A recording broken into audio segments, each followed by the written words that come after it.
विद्यार्थियों, प्रेसकार क्लासेस सरदार सिर के यूट्यूब चैनल पर आप सबका हार्दिक स्वागत है।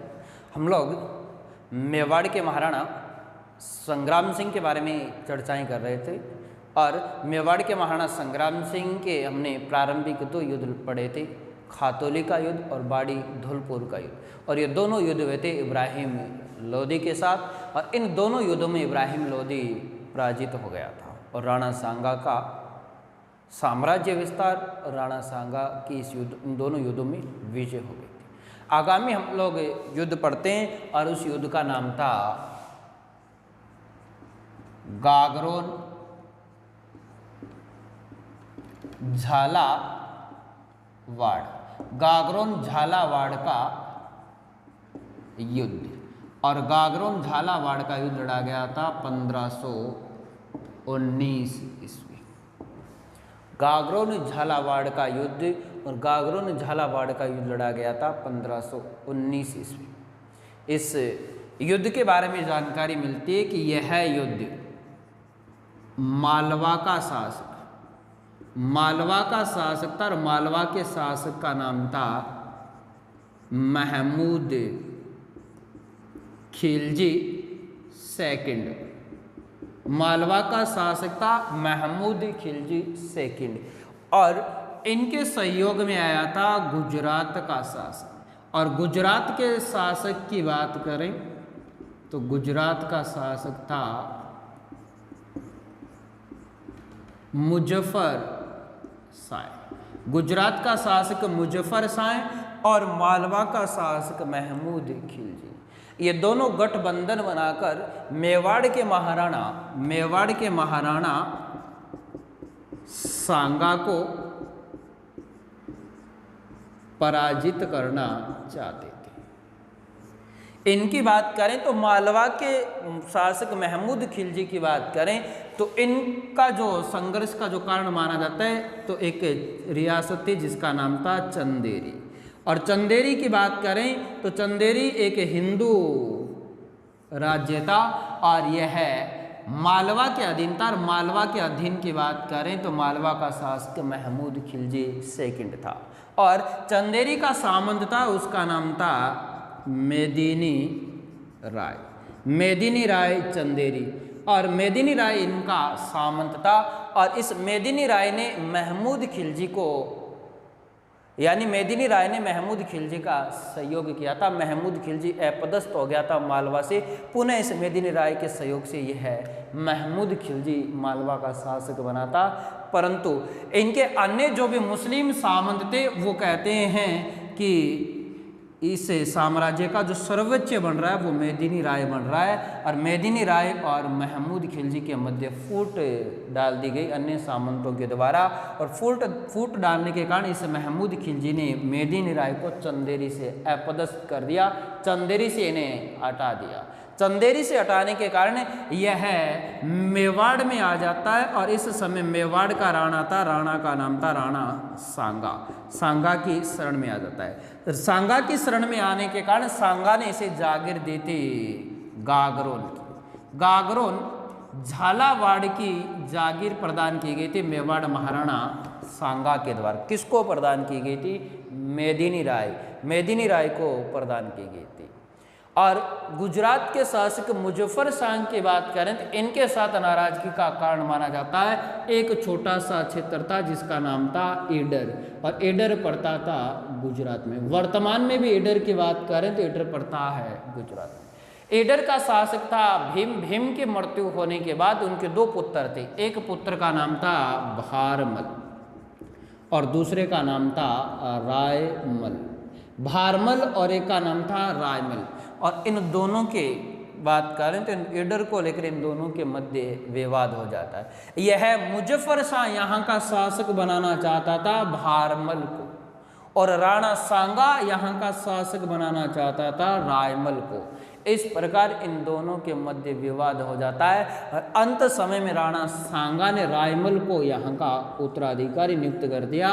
राणा सांगा ने रायमल को यहाँ का शासक बनाने के कारण यह मुजफ्फर शाह नाराज हो जाता है और नाराज होकर मालवा के शासक के साथ मिलकर गागरोनगढ़ झालावाड़ पर आक्रमण करते हैं और गागरोनगढ़ झालावाड़ का युद्ध हुआ था 1519 ईस्वी में। और इस युद्ध की बात करें तो मेवाड़ महाराणा सांगा ने अपने सामंतों के सहयोग से इन दोनों शासकों को पराजित कर दिया और पराजित करके राणा सांगा इस संघर्ष में विजय को प्राप्त होता है। यानी गागरोन झालावाड़ के युद्ध में राणा सांगा विजय हुआ था। मालवा का शासक महमूद खिलजी पराजित हो गया, गुजरात के शासक मुजफ्फर शाह पराजित हो गया। राणा सांगा ने महमूद खिलजी को बंदी बना लिया और इस युद्ध में इनका एक पुत्र था जिसका नाम था आसफ खां और आसफ खां लड़ता हुआ मारा गया और महमूद खिलजी को बंदी बना लिया और बंदी बना के राणा सांगा ने इसे कैद कर लिया था चित्तौड़गढ़ दुर्ग में कैद रखा था। यानी जिस प्रकार इनके दादा कुंभा ने महमूद खिलजी प्रथम को चित्तौड़ में कैद रखा था, उसी का अनुसरण करते हुए राणा सांगा ने भी कुंभा के अनुसरण के अनुसार ही महमूद खिलजी सेकंड को चित्तौड़ दुर्ग में कैद रखा था और मालवा के कुछ क्षेत्र पर अधिकार कर लिया, परंतु कुछ मांग के बाद इन्हें पुनः रिहा कर दिया गया महमूद खिलजी सेकंड को।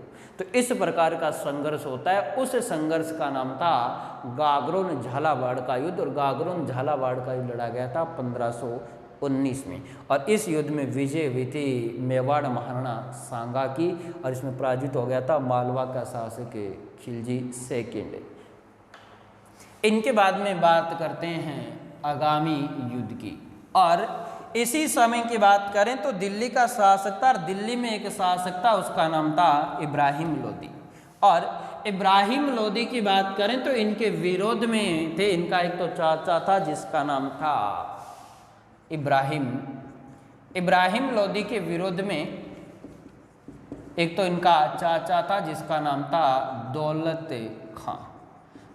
खां लोदी और दूसरा इनका एक भाई था जिसका नाम था आलम खां लोदी।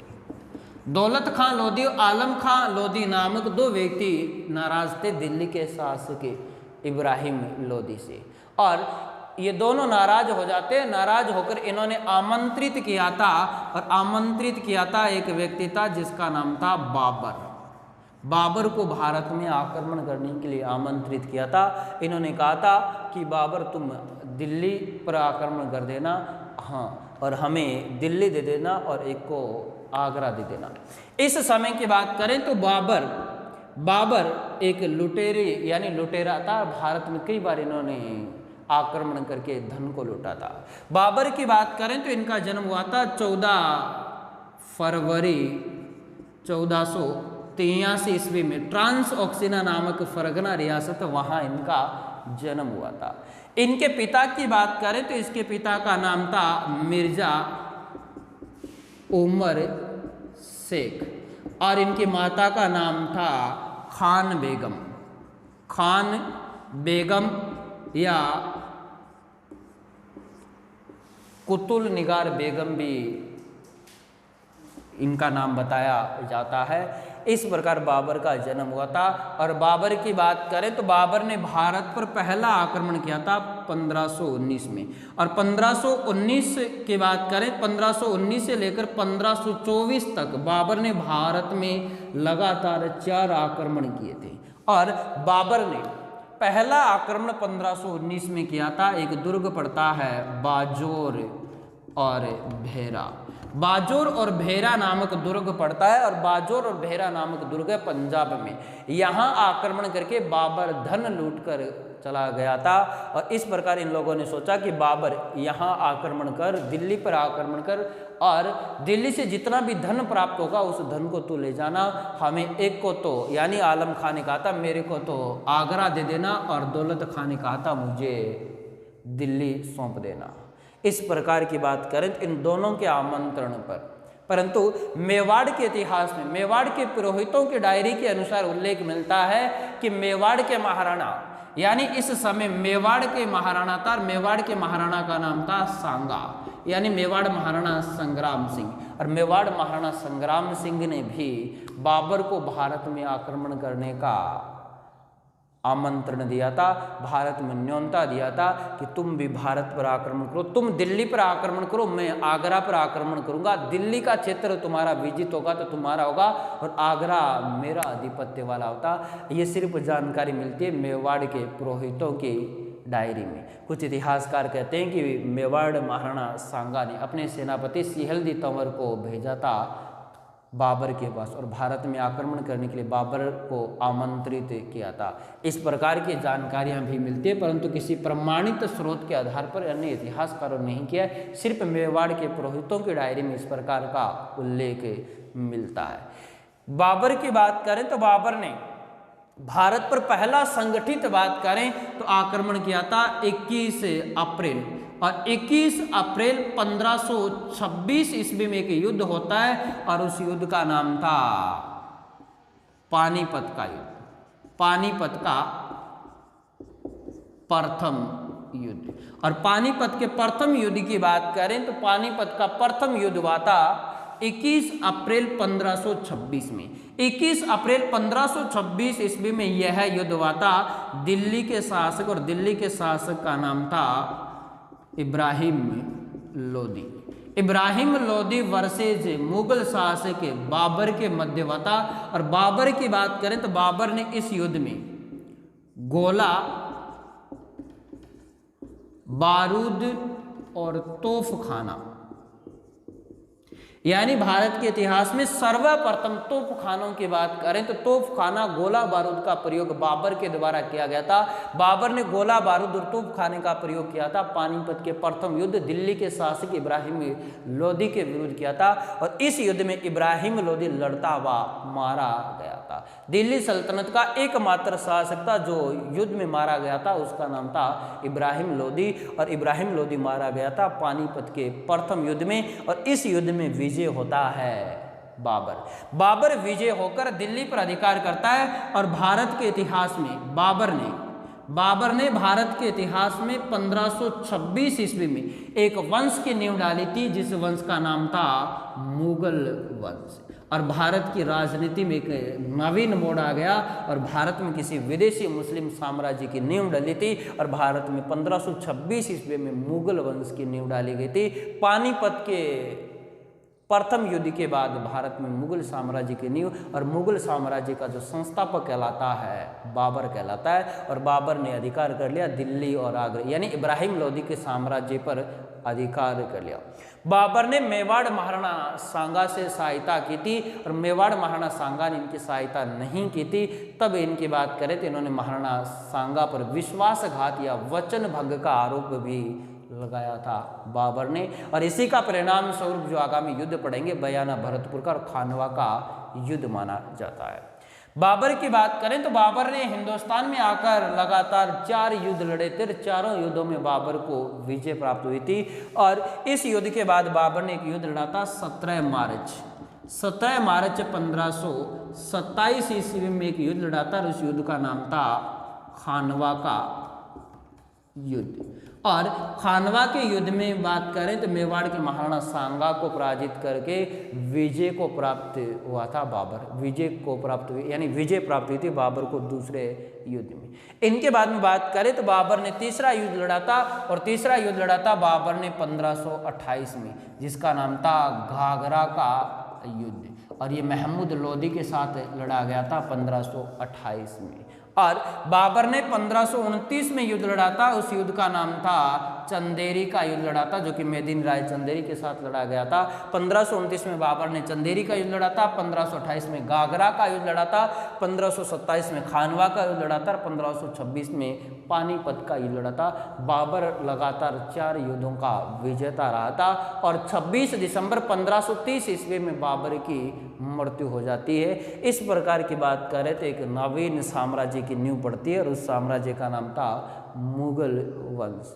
और मुगलों की बात करें तो भारत में मुगल साम्राज्य का जो संस्थापक माना जाता है बाबर को माना जाता है, और बाबर ने हिंदुस्तान के इतिहास में सर्वप्रथम गोला बारूद का प्रयोग किया था पानीपत के युद्ध में। राजस्थान के इतिहास में सर्वप्रथम गोला बारूद की बात करें तो खानवा के युद्ध में किया था। इस प्रकार की बात करें तो बाबर का आगमन हुआ और बाबर भारत में स्थायी रह गया। बाबर ने भारत में एक वंश की नींव डाल दी और इसी समय राणा सांगा ने भी इनके साथ प्रतिशोध लिया था। अपने साम्राज्यवादी और महत्वाकांक्षी नीति के तहत इन दोनों शासकों के मध्य एक इतिहास प्रसिद्ध युद्ध हुआ था। उस युद्ध का नाम था खानवा का युद्ध।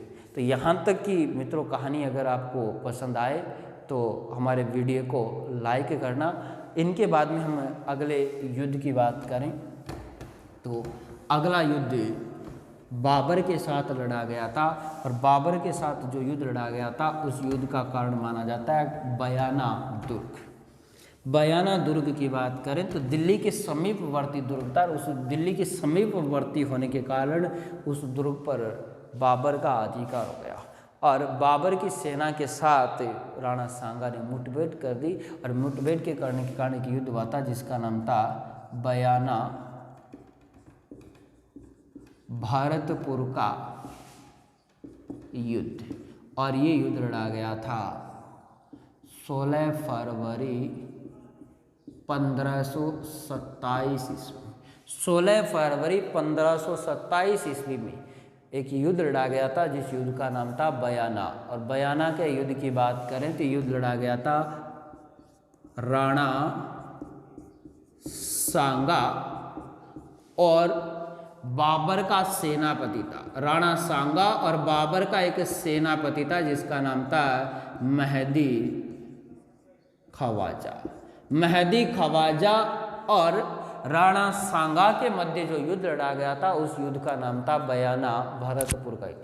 और ये युद्ध लड़ा गया था बयाना दुर्ग को लेकर, और बयाना दुर्ग का जो प्रशासक था वो मेहदी खवाजा था।